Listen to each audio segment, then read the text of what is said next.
So at Pilot, I'm always looking out for a really exciting story that's going to really excite our audiences. And our audiences in general are teenagers. And when I heard about this book, I just thought it sounded perfect for us. It's another wonderful coming-of-age story.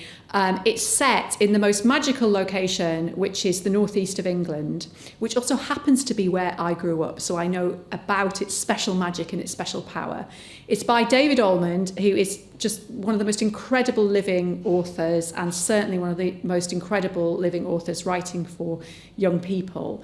And it was irresistible. And when I picked it up, I just found myself totally immersed immediately in this stunning world that is set now, but actually felt totally timeless to me.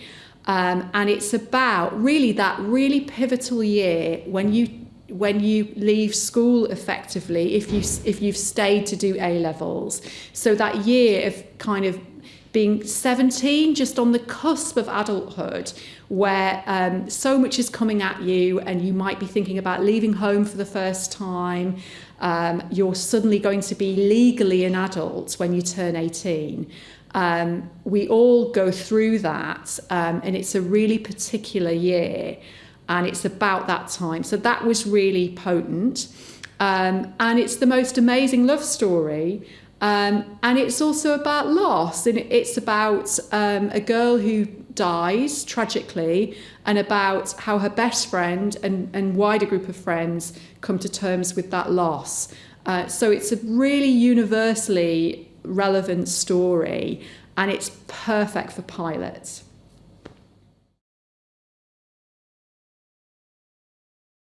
So my initial ideas about staging the piece. First and foremost, I absolutely love that the book is called A Song for Ella Gray, and the first thing that captured my imagination was the potential use of music and sound. And if you've seen any of Pilot's work over the last 4 or 5 years, very often music and sound is important to us. It's something that gives immediate theatricality to a story. It's really magic. Nothing quite gives height to a story like adding music into it in some way. So that was going to be key, and a really interesting, exciting challenge, first and foremost. As ever, I was excited by the proposition to work with a really exciting playwright. And Zoe Cooper was someone who I'd wanted to work with for a while. She happens to be based in Newcastle, and she's told stories like this before, and she's told them really, really beautifully. And I just thought this was the perfect match of a playwright to a text. So that was important. And other things are, the sound world. So not just the music, but the sound world, I thought was really, really exciting and rich. The locations in it are fantastic. There's lots of scenes on the beach. There's lots of scenes in the centre of Newcastle at some key Newcastle locations. And there's the underworld. Oh my goodness. I mean, the excitement of the opportunity to put the underworld on stage.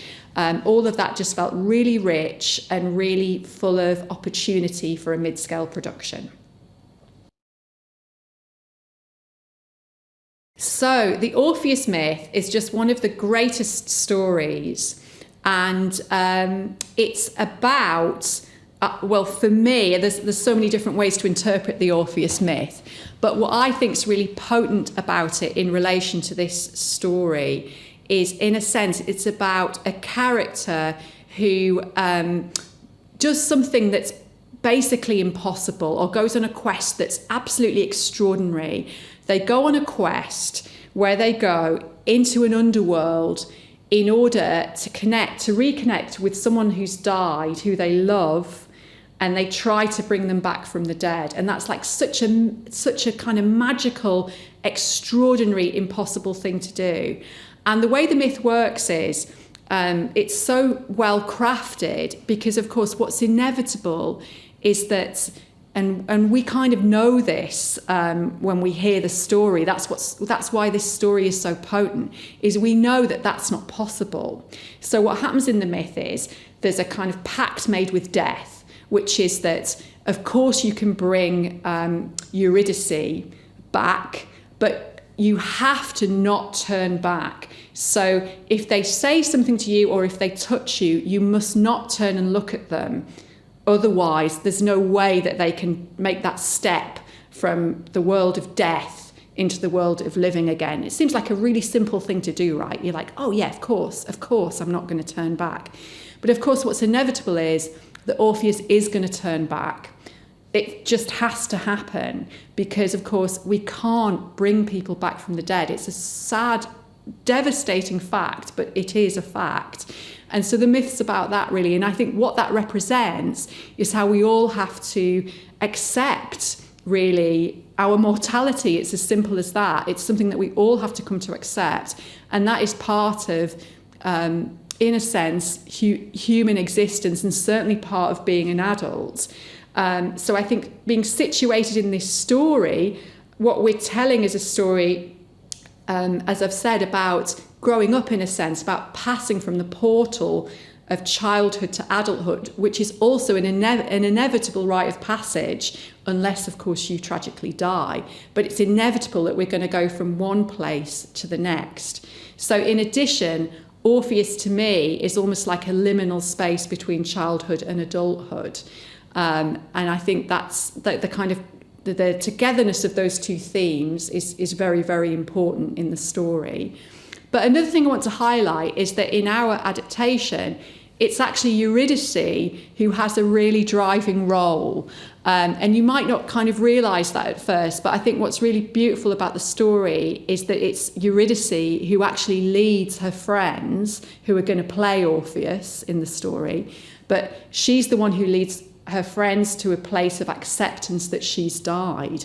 So unlike the original myth, where Eurydice is actually a quite silent figure, it doesn't really say very much. What's nice about this story is Eurydice has more agency, in a sense, and I think that's really interesting and part of how we're representing the myth now in 2024 on stage.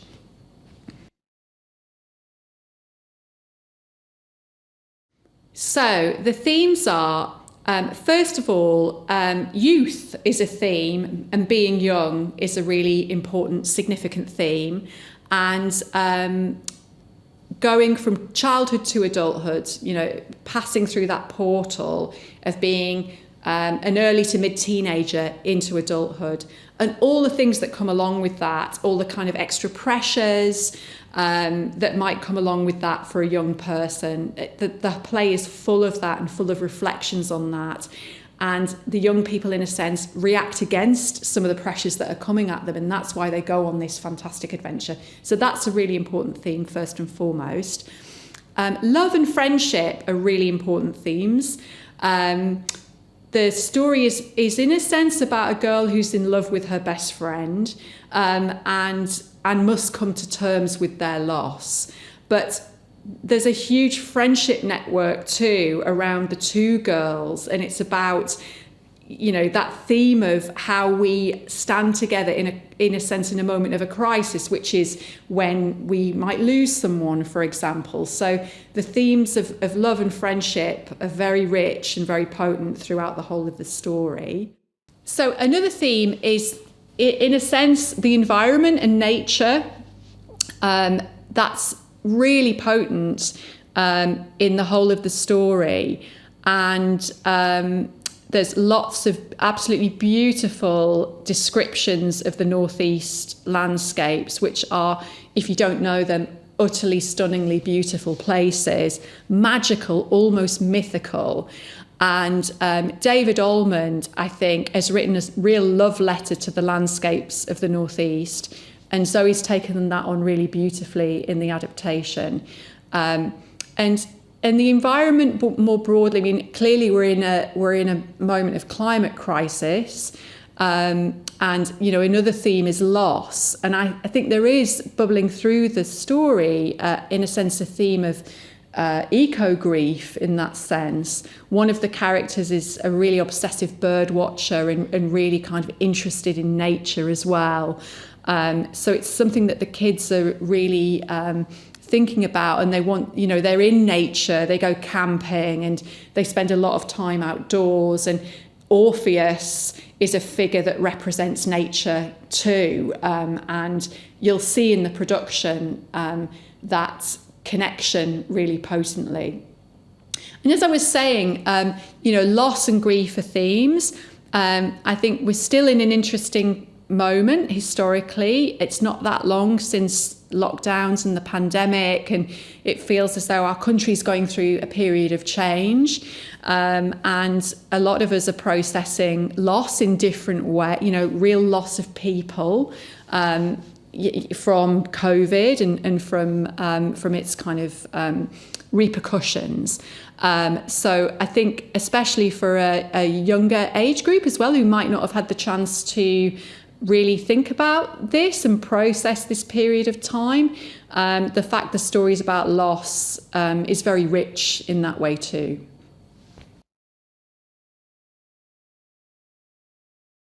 I've commissioned a writer, and we start really with this beautiful text. So in a sense, character work starts with the text, and there's some really simple exercises which are, what do we know about the characters? What are the facts? And we kind of gather those. And also a really good question to ask is, what can we guess at? So what's implied? What do other characters say about the character? So often we start very simply with a process of just gathering all of that information, because that gives you quite a rounded sense of a character, both who they think they are themselves, what other people say about them, and other facts and information that there might be about them in the script. So that gives you a kind of bedrock to work from. I really love tools like improvisation. So we often do improvisations. They might include things like hot seating, but they might also include physical improvisations as well. If you've seen our work, you'll know that the physical dimensions of our work are important, and it's really important that actors, as well as intellectually understanding a character, start to explore embodying them. So, what is this character's body like? How do they move?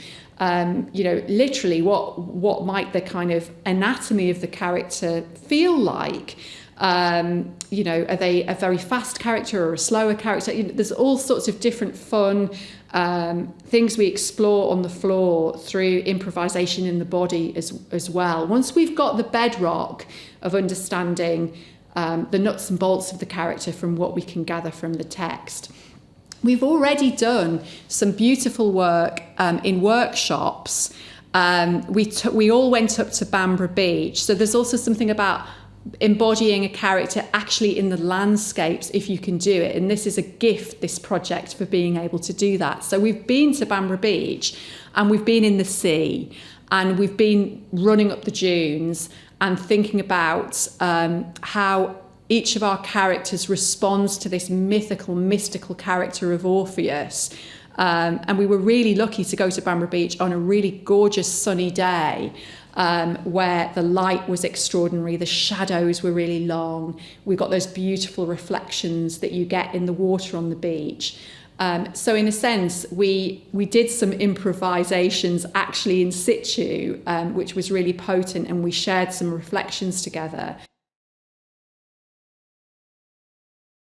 So the style of this production, I think it's very lyrical, and it's a play with music.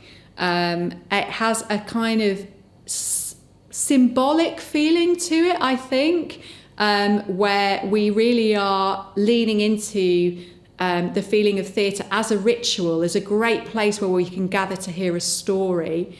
Storytelling's important, and there's a lot of direct audience address as well in this play. So I would say it's not naturalism, although there are moments that do feel more natural and real. These are all, in a sense, framed through this beautiful narration that Zoe's written. And one of the reasons for that is that story, in a sense, is a memory play. So it's about young people. They're still young, but they're looking back on the events from being, at college or at university. So they're in the very late teens, or even maybe early 20s when they look back at these events of being 17 or 18. So that narration and that direct audience address gives that slight distancing effect, but also enables us to step into this gorgeous symbolic storytelling. The Northeast is such a magical, important place, and the first place we represent, in a sense, the landscape and the spirit of the region is in the language and in the text and in the way that the text is written and its rhythms. And we have cast Northerners entirely, and mostly those who have grown up and are very, very familiar with this area. So their voices, in a sense, breathe with the landscape, I would say. That's really, really key. Also, the music and the sound really breathe with this as well. So this is even before we get into a visual realm. The kind of aural qualities of the production really breathe with this authenticity of the Northeast, and is a kind of honouring of the region as well, and a celebration of it. And then, magic will be made with visuals too. So there's something about the light in the Northeast that's very particular to me. I suppose as someone who spent a lot of time there and grew up there, that it has a kind of magical quality. So light will be important. We are planning to use some projection in the show as well, but I think that what we'll try and do most of the time is use fairly abstract images. That doesn't mean you may still see things like the sea, actually, but what we're trying to do really is create the feeling of the place and honour the feeling of the place, rather than try and create a filmic representation, because of course we're in the theatre and you can use your imagination so beautifully with us just giving you a few keys and clues. And if you know our work, you know that we do prefer that quite stripped back storytelling approach, which is honouring your imagination so that you can create those visuals in your own mind, in a sense.